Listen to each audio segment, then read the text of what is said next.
Elon is looking to make an exit. Elon Musk, the world's richest man, filed papers with the Security and Exchange Commission today, saying he wants out of the deal to buy Twitter for $44 billion. Musk says the company hasn't lived up to their part of the deal. The Twitter board says they will see him in court. NBC Bay Area's Tom Jensen is outside Twitter's San Francisco headquarters with the latest on this Goliath versus Goliath fight. And the table is now set here at Twitter headquarters for what will be a major media legal dispute between billionaire Elon Musk and Twitter, and an ultimate judgment that could be worth more than $40 billion.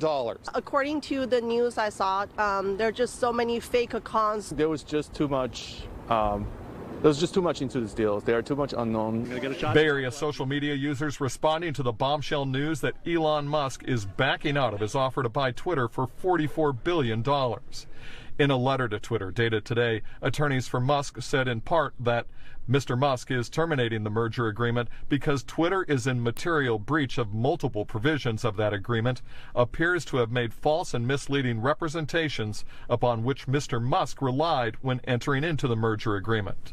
The letter is an exhibit in a Securities and Exchange Commission amended filing today that makes Musk's intent to back out official. CSU East Bay professor Dr. Nolan Higdon, who specializes in media and communications history, says he questions Musk's motives because of the timing when the economy is tanking and while both Twitter and Musk's Tesla face hiring freezes and deep layoffs. For Musk, he pretended that this was some great opportunity to protect free speech, when in reality he was trying to make more profits. In a tweet this afternoon, Twitter board chair Brett Taylor said, quote, "The Twitter board is committed to closing the transaction on the price and terms agreed upon with Musk and plans to pursue legal action to enforce the merger agreement." He went on to say they are confident Twitter will prevail.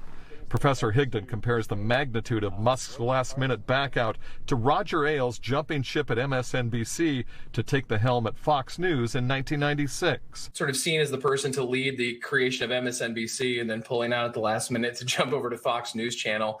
That's kind of the last time I can think of something this massive happening where audiences and those who report on the media world were so shocked. And NBC Bay Area business and tech reporter Scott Budman says individual stockholders who have seen the values of their shares plummet during all of this will likely join the Twitter board in filing their own lawsuits against Musk. If indeed the deal is off, it will likely go far down below that. These people have held onto their stock. They had money that they were promised. I see that they're going to line up to sue Musk, and the SEC will also likely get involved. I reached out to and tweeted directly at Musk and Twitter for additional comments, but neither responded. In San Francisco, Tom Jensen, NBC Bay Area News.